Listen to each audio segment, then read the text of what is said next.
오늘 예배는 성찬 예배로 드려집니다. 제가 처음 이제 이 보이지 않는 침례교회 부임하고 처음 드리는 성찬 예배이죠.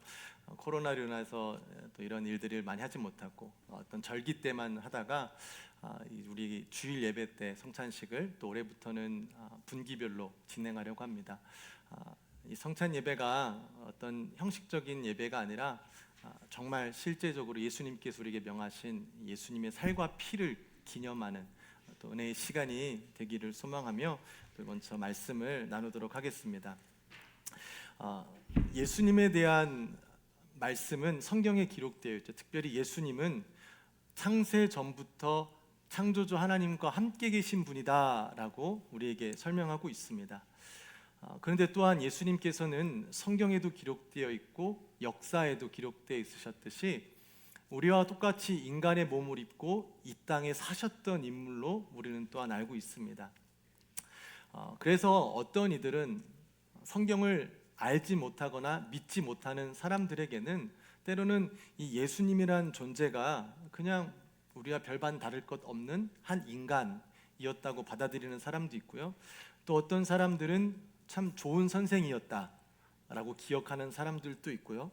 또 어떤 애들은 조금은 우리들과 달라서 좀 특별한 능력을 가진 어떤 선지자와 같은 사람이었다라고 그를 기억하고 있는 사람들이 있습니다. 그런데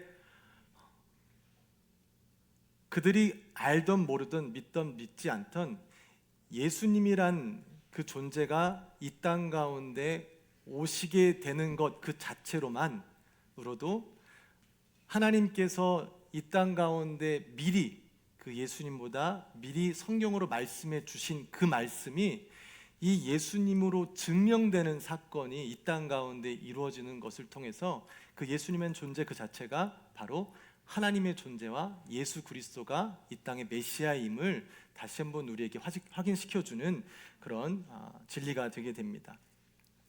예수님께서는 하나님의 아들이심과 동시에 이 땅에 인간의 몸으로 입고 오셨다. 그래서 성육신이 되어서 이 땅에 오셨다라고 우리들은 교회에서 기독교에서 이야기하고 있습니다. 예수님께서는 비록 하나님의 아들이시지만 우리와 똑같은 이 육신의 몸을 입고 오셨기 때문에 우리와 크게 다른 삶을 살지 않으셨죠. 그래서 예수님은 배고픔도 경험하셨다라고 성경에는 기록되어 있습니다. 우리와 똑같이 피곤함도 또 느끼실 수 있었습니다. 때로는 화도 내시는 부분들도 있었고 아주 때로는 두려워하는 모습까지도 갖고 계신 것을 우리가 알 수 있습니다.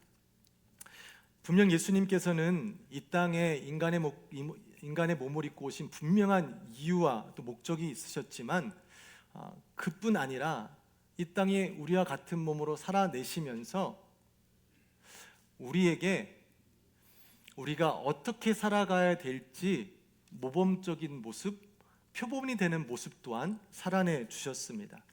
그래서 우리가 지난 주일 말씀을 나누면서 예수님께서 십자가의 죽음에 앞서서 제자들에게 하신 말씀, 서로 사랑해라. 서로 사랑해라. 어떻게 사랑하라 하셨죠? 내가 너희들에게 사랑을 표현한 것처럼 내가 너희를 사랑한 것 같이 서로 사랑하라 하시면서 본인의 이 땅에서의 삶의 모습을 모범으로 드러내 주셨습니다. 그래서 예수님은 단순히 뭔가 우리 믿는 사람들에게는 적어도 특별한 존재, 대단한 존재, 넘사벽, 잘 알지도 못하면서 넘사벽이 뭐죠? 넘지 못할 벽인데 사가 뭐죠? 4차원인가요? 넘지 못할 4차원이면은 예수님을 비교할 수도 있겠네요. 정말 넘사벽인 예수님이라 우리는 뭐 생각할 것도 없어 라는 것이 아니라 예수님은 실제적으로 이 땅 가운데 오셔서 우리가 따라갈 수 있는 목표, 포번이 되어주시는 예수님임을 우리가 기억해야 됩니다. 그래서 요한복음 14장 12절 말씀에 예수님께서 이런 말씀을 제자들에게 남기셨습니다. 요한복음 14장 12절 말씀인데요, 내가 진실로 진실로 너희에게 이르노니 나를 믿는 자는 내가 하는 일을 그도 할 것이요 또한 그보다 큰 일도 하리니 이는 내가 아버지께로 감이라. 예수님께서는 제자들 떠나시면서 야 이제 나 가니까 너희들끼리 잘해봐라, 야 미안하다라는 것이 아니라 내가 비록 가지만 너희들은 내가 행한 것보다 더 큰 일을 할 수 있을 것이다 라고 하시면서 이 땅에서 우리의 삶이 단순히 힘이 없는 존재의 삶이 아니라 그 예수님이 하신 일들도 능히 할 수 있는 존재임을 다시 한번 기억하게 하시도록 말씀으로 남겨주셨습니다.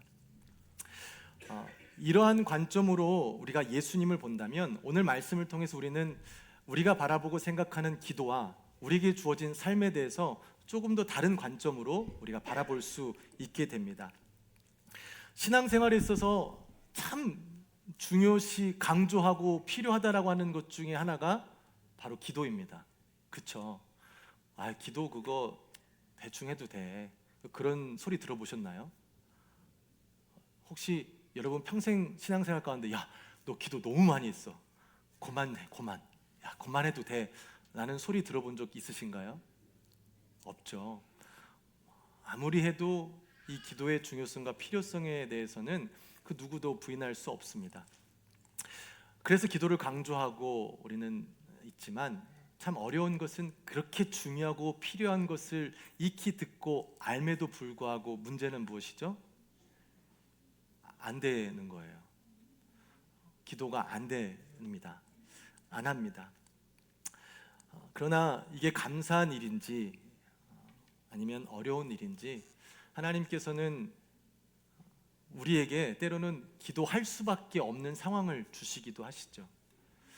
기도라는 것은 우리의 현재의 모습에 연약함을 깨닫고 내 스스로 할 수 없는 상황 가운데 나보다 능력이 뛰어나신 그 하나님을 기대하며 내가 할 수 없으니 하나님께서 이 일을 해결해 주시기를 것 같다라는 소망 가운데 그분을 향해 기도하는 그런 모습들이 우리가 행하고 있는 기도의 모습입니다. 그래서 성경은 때로는 고난이 유익이다, 어려움이 우리에게 도움이 된다. 왜? 그 하나님을 찾고 하나님을 더욱더 이해하고 가까워질 수 있는, 그 하나님의 도우심을 받을 수 있는 기회가 되기 때문에, 통로가 되기 때문에 고통과 어려움이 우리에게는 오히려 축복이라 말씀하시기도 합니다. 그런데 꼭 기도를 그런 식으로만 보지 않아도 될 것은 바로 우리의 표본이 되시는 예수님의 기도가 그런 상황과는 좀 달랐기 때문입니다. 예수님께서는 자신의 연약함과 부족함으로 자신의 필요 때문에 하나님께 기도하지 않으셨습니다. 그런 이유를 우리가 성경에서 찾을 수 있는데요, 오늘 본문 2절 말씀에 보면 이렇게 기록되어 있습니다. 아버지께서 아들에게 주신 모든 사람에게 영생을 주게 하시려고 만민을 다스리는 권세를 이미 주셨다고 합니다. 또한 마태복음 28장 18절 말씀에 보시면요, 이런 말씀이 있습니다. 예수께서 나와 말씀하여 이르시되 하늘과 땅의 모든 권세를 내게 주셨으니. 또한 요한복음 5장 22절 말씀에 아버지께서, 하나님께서 아무도 심판하지 아니하시고 심판을 다 아들에게 맡기셨으니. 하나님께서는 아들 예수님에게 모든 권세, 모든 능력을 이미 주셨다고 합니다. 할 수 있는 일이에요. 모든 것을 할 수 있는 임에도 불구하고 예수님이 뭐 하셨죠? 기도를 하신 거예요. 예수님의 기도는 하나님 내가 할 수 없으니 이것 좀 들어주세요, 이것 좀 해주세요 기도가 아니라 하나님이 나에게 주신 이 능력, 권세 감사합니다. 하나님이 주신 것, 하나님의 뜻대로 하나님과 함께 이 일을 내가 감당할 수 있도록 도와주시옵소서, 나와 함께 해주시옵소서라는 하나님과의 동행, 하나님과의 친밀감을 표현하는 도구였습니다. 이런 기도의 대표적인 기도가 저번에도 말씀드렸지만 무엇이죠? 식전 기도입니다. 식전 기도, 우리는 우리가 음식을 다 사서 만들어서 먹든지 우리가 돈을 내고 먹든지 또 내가 먹으면 내 몸이 소화시켜서 나에게 건강을 주는 이 모든 일에 앞서 어떻게 기도하죠? 하나님, 이 모든 것들 허락해 주셔서 감사합니다. 이거 먹고 건강함으로 우리의 삶을 잘 살아낼 수 있도록 하나님 도와주시옵소서. 함께 모여 식사할 수 있는 가족들 허락하심에 감사합니다. 이미 허락하신 환경과 권세와 능력을 알면서도 불구하고 우리는 다시 한번 그 식전 기도를 통해서 하나님이 우리의 삶 가운데 베풀어 주신 것들을 기억하며 그분이 모든 것들이 함께 하시기 때문에 그거를 감사하는 기도를 하지 않습니까?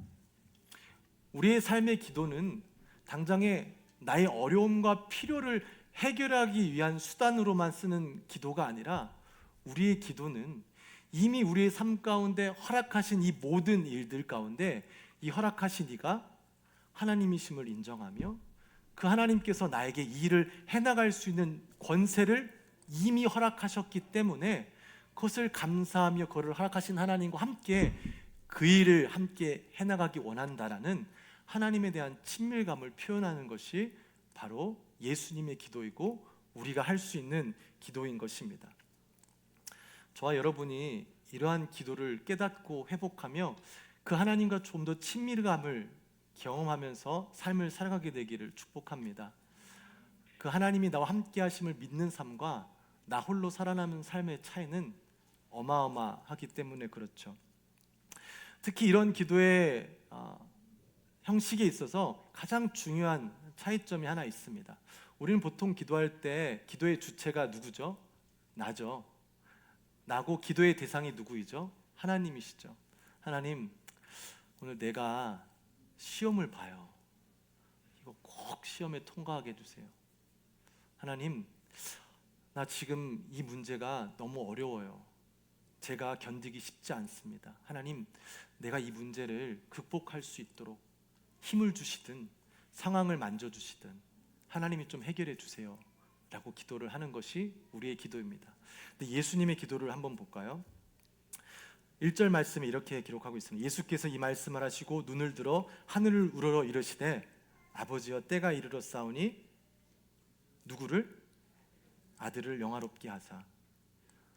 나를 영화롭게 하사. 하나님, 나를 통해 하나님이 영화롭게 해달라고 기도한 것이 아니라 누구죠? 자기가 누가 됐죠? 하나님의 아들이 됐죠. 영어로 보면 조금 더 이해하기 쉬우세요. Father, the hour has come. Glorify me, your son. Glorify me가 우리의 기도인데, 우리의 주체인데 예수님의 기도는 그렇지 않았죠. Glorify your son. 나조차도 하나님의 자녀임을, 하나님과의 깊은 관계가 있음을 확인하고 그 하나님과의 친밀감으로 나를 위한 기도가 아닌 하나님의 아들을 위한 기도를 하는 모습을 보게 됩니다. 결국 이 땅 가운데 예수님께서 왜 인간의 몸을 입고 오셨고 이곳에서 하실 일이 무엇인지를 예수님이 분명히 아셨기 때문에 그렇죠. 근데 우리는 늘 우리의 기도의 중심에 하나님의 자녀가 아닌 me, I, 나에 대한 주체가 있게 됩니다. 그러다 보니 이 땅에 내가 온 분명한 이유도 깨닫지 못하고 내가 무엇을 하며 살아가야 온전한 삶을 살아가는 것인지 잘 이해하지 못한 채 세상의 사람들이 살아가는 그 삶의 모습, 세상의 풍조를 보며 저게 내 삶이었으면 좋겠다, 저렇게 살아가는 것이 참 멋있어 보인다 라고 여기저기 치우치며 내가 아닌 나의 삶을 살아가는 것이 우리의 모습일 때가 있습니다. 여러분, 가끔 생각해 보면 우리의 삶이 누군가에 비하면 부족한 부분도 있고 누군가에 비하면 잘난 점도 있지 않습니까? 근데 우리의 부족한 부분을 볼 때 우리는 항상 그렇죠. 왜 나한테 이런, 왜 나만? 나는 왜 이렇게 키가 작게 만드셔서? 난 왜 이렇게 못생기게 만들어서? 나는 왜 이렇게 멍청하게 만드셔서? 참 저 사람들은 똑똑하고 키도 크고 잘생겼는데 왜 나한테만 이런, 왜 불공평하게 나한테만 이러십니까? 라고 하나님께 한탄을 하게 됩니다. 근데 반대로 여러분이 가지고 있는 장점에 대해서 이렇게 물어본 적 있으세요? 왜 나한테 이런 걸 주셨나요? 왜 나한테 이렇게 잘생긴 얼굴을 주셨나요? 왜 나한테 이렇게 똑똑한 머리를 주셨는지 난 도저히 이해가 안 가요. 무엇 때문에? 왜? 내가 뭘 잘했는데 주셨습니까? 라고 여러분 하나님께 진지하게 물어보신 적 있으신가요? 이 모든 것은 다 받은 것인데, 그 누구로도 결정할 수 없는 것을 다 받은 것인데, 우리는 꼭 나쁜 것만 뭐라고 한탄하고 좋은 것은 그냥 입 닦아버리는 당연한 것처럼 생각하며 살아가는 것이 우리의 모습입니다. 다 나쁜 것든 좋은 것든 다 받은 것인데 우리는 그것을 때로는 인정하지 않는 것이 있고 인정하는 것이 있을 때가 있습니다. 예수님의 기도를 보면 예수님께서는 그 기도의 목적 가운데 하나님 아버지를 영화롭게 하시기 위해서 그가 기도한 제목이 하나님의 아들인 나, 하나님의 아들을 영화롭게 하셔서 당신이 영화롭게 되기를 원합니다 라고 합니다. 이 말씀이 약간 바뀌어서 4절로 다시 한번 기록되는데요, 오늘 읽을 4절 말씀 한번 같이 읽어볼까요? 함께 읽겠습니다. 아버지께서 내게 하라고 주신 일을 내가 이루어 아버지를 이 세상에서 영화롭게 하였사오니. 1절에서는 하나님의 아들인 나를 영화롭게 하셔서 하나님이 영화롭게 되기를 원하는데, 하나님이 나를 영화롭게 만드는 방법이 뭐냐면 아버지께서 내게 하라고 주신 일을 내가 이루는 것이 내가 이 땅에서 가장 영화롭게 되는 것이라고 말씀하고 계시는 것이죠. 예수님께서 이 땅에 오셔서 하신 일이 무엇이죠? 십자가에 못 박혀 돌아가시는 일이죠. 혹시 십자가 목걸이 갖고 계시는 분 계십니까? 금으로? 다이아몬드로? 집에 있어요. 십자가라는 것이 우리에게 그렇게 나쁜 상징이 아니죠. 근데 역사적으로 보면 예수님 당시 십자가는 어떤 거죠? 수치스럽고 참으로 저주받은 자들만이 처형당하는 모습이었습니다. 즉 예수님이 하나님께 기도하는 하나님의 아들인 나를 영화롭게 만들어 주시옵소서, 하나님께서 나를 이 땅에 보내신 그 일을 내가 잘 감당하여서 내가 영화로워져서 하나님도 영화롭게 해 주시옵소서, 하나님 내가 가장 수치스러운 십자가에 죽게 되고 사람들이 저주하는 그 일을 당함으로 나를 영화롭게 하셔서 하나님이 영화롭게 되게 하여 주시옵소서. 만약에 예수님이 지금 우리와 같은 마음을 가지고 이 땅에 오셨다라면 왜 십자가입니까? 무슨 말도 안 되는 소리예요. 왜 나한테 그걸 주세요? 이건 정말 너무 수치스럽습니다. 할 수가 없습니다 라고 할 수 있는 일인데, 예수님께서 이 땅에 오신 이유는 보내신 하나님께서 주신 것이고, 그것은 이 땅 가운데 죄로 죽을 수밖에 없는 사람들을 대신하여 그 죄값을 당하는 것이 하나님께서 예수님에게 주신 몫이기 때문에 받은 몫, 내가 결정할 것이 아니라 그냥 나에게 주어진 그 몫을 감당해내는 것이 예수님께서는 이 땅 가운데 살아가면서 가장 본인이 영화롭게 되는 것임을 인정하고 그 일을 감당한 것입니다. 만약에 저에게 제 일평생 살아가면서 목사로서 이름을 한번 날리고 싶은 욕망이 있다고 한다면, 그러한 이유들 가운데 제가 정말 말도 안 되게 골프를 너무 잘 쳐요. 여기서 제일 잘 치시는 분들이랑 골프를 해도 저는 그분과 한 손으로 쳐도 그분을 이길 수 있습니다.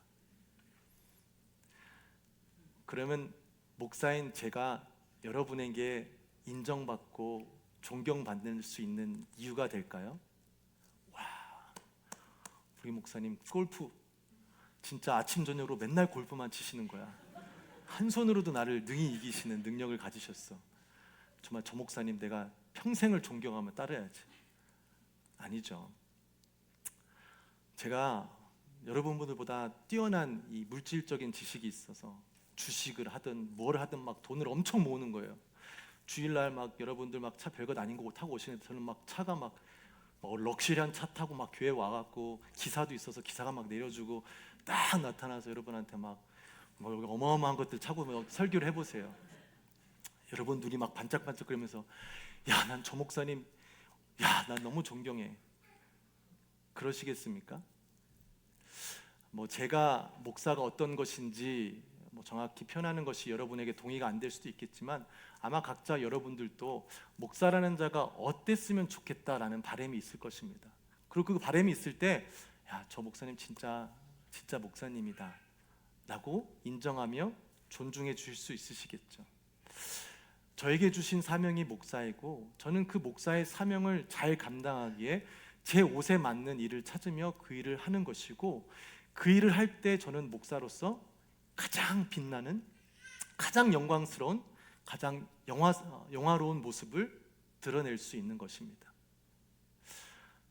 여러분들 중엔 어머니도 계시고 아버지도 계시고 할머니도 계시고 할아버지도 계시고 직장인들, 집에서 가사 일을 보는 또 어머니도 계십니다.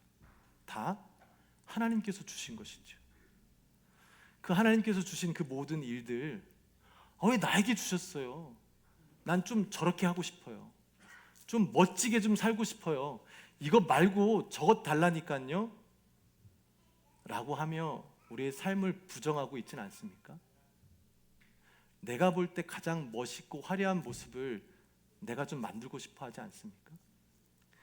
그런데 처음부터 인생을 받은 우리들의 삶은 인생을 주신 분께서 그 삶의 목적까지도 주신 것이, 지금 있는 곳이 하나님께서 인도하는 것이고, 그 가운데서 내가 할 수 있는 일들을 찾으며 그 일을 성실히 감당하는 것이 좋은 엄마로, 좋은 아빠로, 좋은 남편으로, 좋은 아내로, 좋은 직장인으로, 또 좋은 비즈니스를 하는 운영인으로 내게 주어진 일을 성실히 감당할 때 그것이 하나님께서 허락하신 삶을 가장 빛내고 아름답고 영화롭게 살아가는 것임을 오늘 예수님의 기도를 통해서 저와 여러분이 깨닫게 되기를 소망합니다.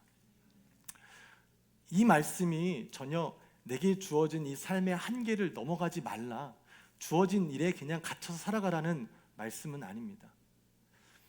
하나님께서 성경 가운데 그런 말씀하셨죠. 작은 일에 충성된 종아, 내가 너에게 더 큰 것을 맡기시겠다 합니다. 그냥 우리의 일은 주어진 일에 최선을 다해 성실한 마음으로 하나님이 허락하신 것이기에 할 수 있는 만큼 그 일을 해내면 되는 것입니다. 내가 저 엄마보다 못한 것 때문에 속상한 것이 아니라, 저 사람보다 못한 것 때문에 속상해하는 것이 아니라, 그저 주어진 일에 성실히 할 때 하나님께서는 그것을 보시고 삶을 주관하신 하나님께서 더 큰 것을 맡겨주시는 거예요. 내가 더 큰 것을 갖기 위해 노력하는 부분도 있을 수 있지만 그렇게 살아가는 것이 하나님의 원리가 아니라 성실한 자에게 더 큰 것을 맡기신 하나님, 그 하나님을 우리가 신뢰하며 우리에게 허락하신 삶을, 내 환경을, 내게 주어진 이 모든 것들을 감사하며 살아갈 때 말씀대로 하나님께서 여러분을 가장 아름답고 영원롭게 만들어 주실 줄 믿습니다. 저와 여러분은 이 땅에서 주어진 상황과 그곳에서 각자가 감당해야 될 사명들이 있습니다. 때로는 참 부정하고 싶고 포기하고 싶고 눈을 가린 채 그것을 인정하고 싶지 않은 일들이 있을 수 있습니다. 그러나 그런 많은 상황 가운데서도 하나님께서는 이미 우리가 그것을 헤쳐나갈 수 있고 이겨낼 수 있는 권세를 주셨습니다. 주신 권세, 남의 권세처럼 갖고 있지 않았다고 한탄하는 것이 아니라 이미 허락하신 그 능력과 권세를 가지고 하나님, 우리와 함께 하시는 하나님을 의지하며 그것에 성실히 그 일을 감당할 때 다른 사람이 인정해주고 멋있다, 영광스럽게, 영화롭게 하는 것이 아닌 하나님께서 우리의 삶을 영화롭게 해주시고 그런 우리의 삶을 통해 하나님도 영화롭게 되시는, 그 영광을 받으시는 삶을, 그 가치 있는 삶을, 그 보람된 삶을 저와 여러분이 살아내게 되시기를 주님의 이름으로 축복합니다. 잠시 기도하시겠습니다. 하나님, 감사합니다. 우리에게 허락하신 기도가 창조주 하나님과 친밀감을 경험하며 살아가는 선물임을 깨닫게 하심에 감사합니다. 우리에게 주어진 이 삶이, 이 조건이 하나님께서 나에게 주신 것이며 이 모든 것들을 충실히 성실히 기도하며 감당할 때 그것을 통해 하나님께서 우리를 영화롭게 하시고 또 그런 우리를 통해 하나님께서 영광을 받으신다 말씀해 주심에 감사합니다. 우리의 삶을 돌아보며 나에게 주어진 삶과 환경, 조건들 허락하신 하나님께 감사하며 성실히 그 모든 것들을 감당할 때에 하나님께서 우리의 삶을 가장 아름답게 영화롭게 영광되게 만들어 주시옵소서. 그런 우리를 통하여 또 하나님 홀로 영광 받아 주시옵소서. 지금 감사드리며 걸어가신 예수님의 이름으로 기도합니다. 아멘.